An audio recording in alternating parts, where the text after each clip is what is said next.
Olá, queridos, sejam bem-vindos a mais uma aula de Geografia. E o tema da nossa aula hoje é as camadas da Terra e os seus elementos. Então, a gente precisa entender que a Terra ela é composta de várias camadas, né?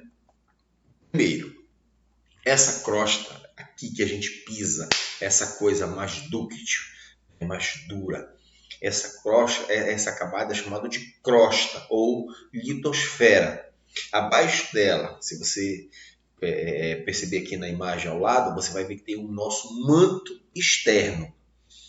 Depois vem o manto interno, que envolve o núcleo e é formado de silício, de silicato de magnésio e ferro, e é pastoso, ele não é mais dúctil, não é mais resistente. Depois vem o nosso núcleo externo, que é formado principalmente de ferro, ferro derretido. E por último, o núcleo interno, que é principalmente de ferro, né? E também níquel, só que na forma sólida. Ok? Vamos lá.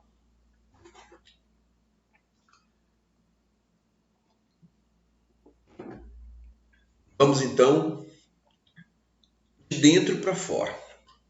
Vamos lá. Primeiro, o núcleo. O núcleo, que é o centro da nossa Terra.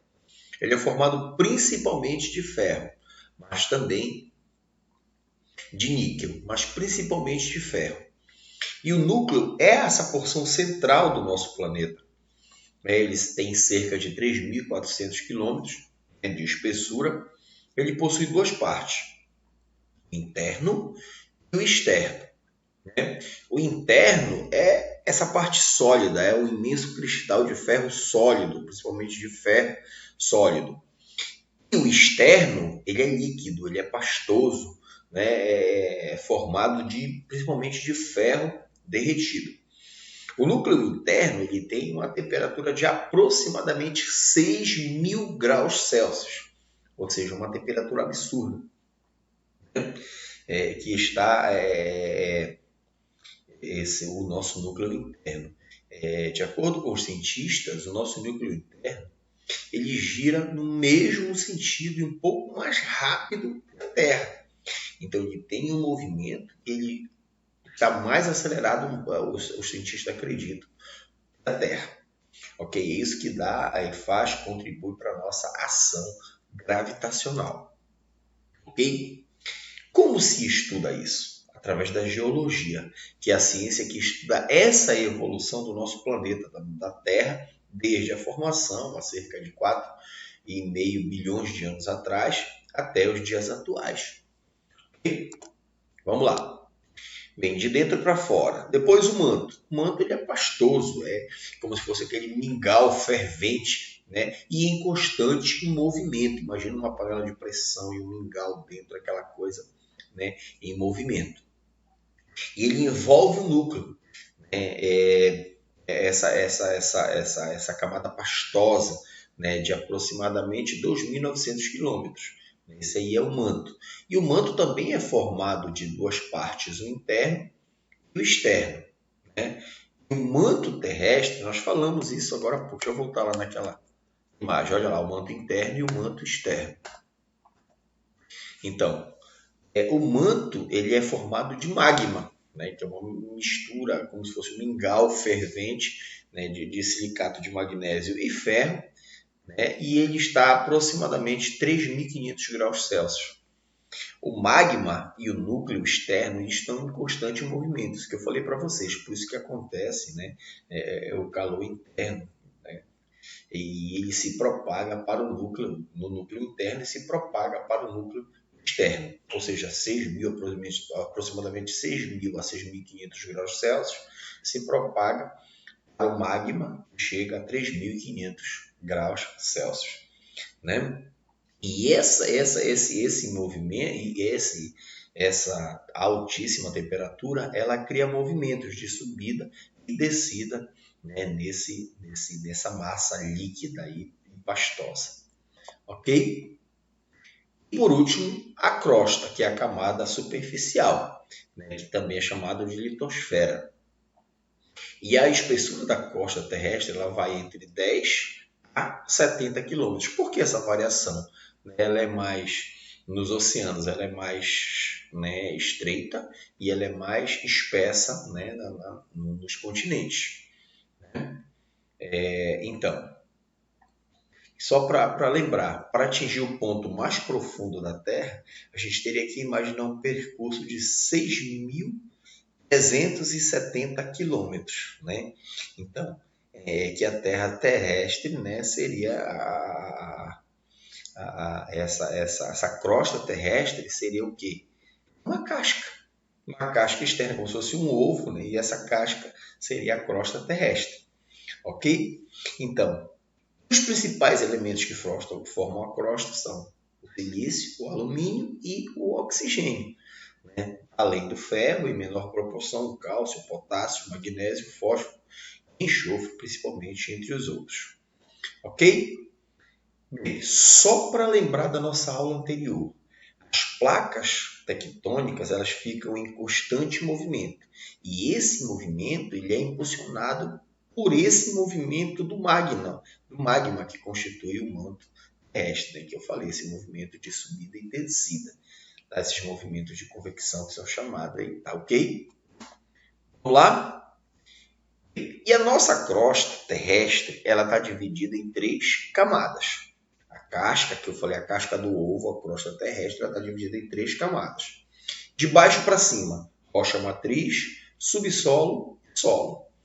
O solo é essa camada, né, onde as plantas, os vegetais se desenvolvem, né, e são ricos ou não em substâncias nutritivas que dão vida às nossas plantas. Mais abaixo, aí você pode olhar nessa imagem aqui acima, está o subsolo. É uma camada que não tem grandes, né, é uma camada pobre em substância nutritiva.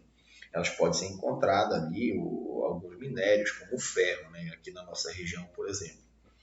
Mais abaixo, aqui vocês podem notar a rocha matriz, a rocha mãe, né, que dá origem ao subsolo, que deu origem ao solo mais acima. Ok? Bem, como é que se originou isso? Através de um movimento, né, desse movimento da crosta terrestre, né, das placas tectônicas que nós falamos na aula anterior, que era constituído desde um só continente e foi se separando.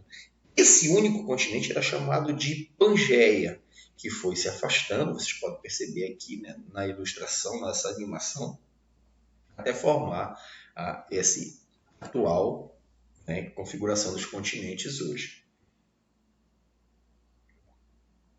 Lembrando que essas placas ainda, os continentes ainda estão em movimento. Eles se movimentam em aproximadamente 3 centímetros por ano, é quase imperceptível. Ok? Olha lá. Vamos lá.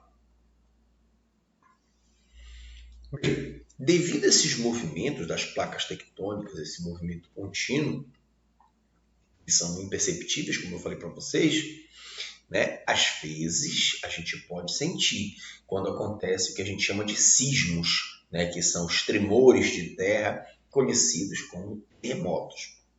E a nossa crosta ela está sujeita a essas tensões que vão originar esses sismos, essas tensões chamadas de tensões compressivas, que comprimem, né, essas forças comprimindo as rochas da Terra. Você pode ver aí na imagem aqui ao lado. E a partir daí, né, essas tensões elas vão se acumulando lentamente, deformando a rocha.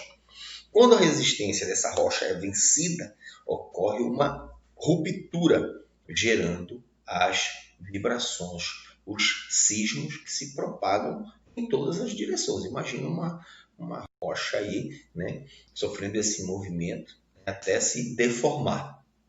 Acontece o quê? Acontece esses movimentos, né, que são sentidos e são registrados pelos sismógrafos, né, que são essas ondas sísmicas detectadas nas estações sismográficas, esses aparelhos que eu falei para vocês. Ok? Bem, quando há ruptura, a deformação, esse ponto inicial dessa ruptura que está dentro da nossa crosta, ele é chamada de hipocentro. o foco. Então, lá dentro, lá no interior da nossa crosta, lá onde acontece essa ruptura, lá é o hipocentro, o foco desse terremoto, desse sismo. Quando ele se propaga, ele se projeta aqui na superfície, ele recebe o nome de epicentro. Então, o hipocentro, onde ele acontece a ruptura, e a projeção dele aqui na superfície da Terra é chamada de epicentro.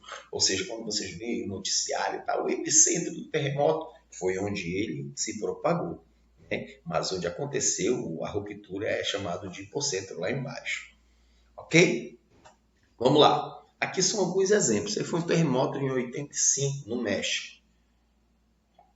Tá? Olha aí as consequências. Né? Em 85, vocês podem conferir aí a cidade do México. Né? Foi um grande tremor de terra aí. Vocês têm as informações aí. Olha aí. Olha aí. Mesmo terremoto. Olha as consequências aí. Olha só. Ok? Bem, outra consequência desses movimentos, dessa ruptura, dessa pressão que as rochas sofrem, quando eles acontecem na superfície, acontece o terremoto. Quando acontece nas camadas que estão embaixo dos oceanos, acontecem os maremotos, né? Mar-motos, ou seja, mare, motos, movimento. E também são conhecidos como tsunami, né? Que vem do japonês, onda de porto. Ok? E esse movimento ocorre na superfície dos oceanos uma série de ondas, né, que vão se deslocando em um grande volume, um grande corpo de água, né, como se fosse um grande oceano, um grande lago, né, e vão chegando até as imediações, por exemplo, até o continente. Né? E o lugar onde mais ocorre os tsunamis são no Oceano Pacífico. Né? Onde até hoje mais de aproximadamente 195 tsunamis já foram registrados, né? Por causa desse volume de água e dessa energia que é envolvida nos tsunamis. Né? E isso vai ocorrer o que? Grande devastação nas áreas costeiras.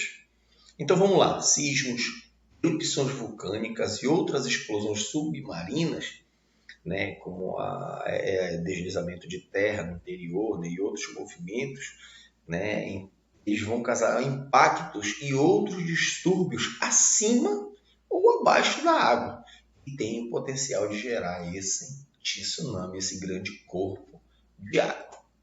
Olha aí os estragos. Isso foi em 2004 na Tailândia. Olha só o maremoto aí, o tsunami chegando.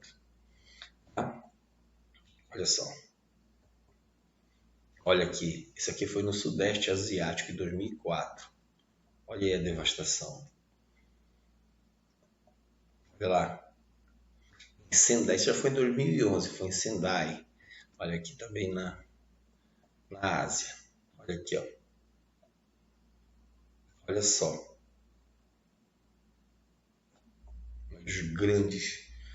As grandes devastações. E por último, os vulcões, né? Então, esses movimentos dessas placas, elas ocorrem, né, fissuras, né, nas margens das placas, e por essas fissuras acontece o que? O vazamento do magma, que vai chegar à superfície e é derramado pelos vulcões e recebe o nome, esse derramamento do magma, de lava. Né? A lava em altíssima temperatura, uma lava quente. Né? E esses vulcões, pelo menos a maioria deles, estão localizados nas bordas, nas extremidades dessas placas tectônicas. E o vulcanismo ele provoca várias catástrofes, muitas pessoas morrem, a destruição de cidades, de locais, além das cinzas vulcânicas que são lançadas. Né? Mas só que essas cinzas, ao contrário, né, quando encerram os vulcões, por exemplo, elas vão fertilizar o solo nessas áreas afetadas. Interessante isso, né? Ok? Então, vamos lá. Olha lá. Erupção no Monte Santa Helena em 80. Olha lá. Outra aqui, erupção em Rijane. Olha só. Olha lá, a estrutura interna do vulcão.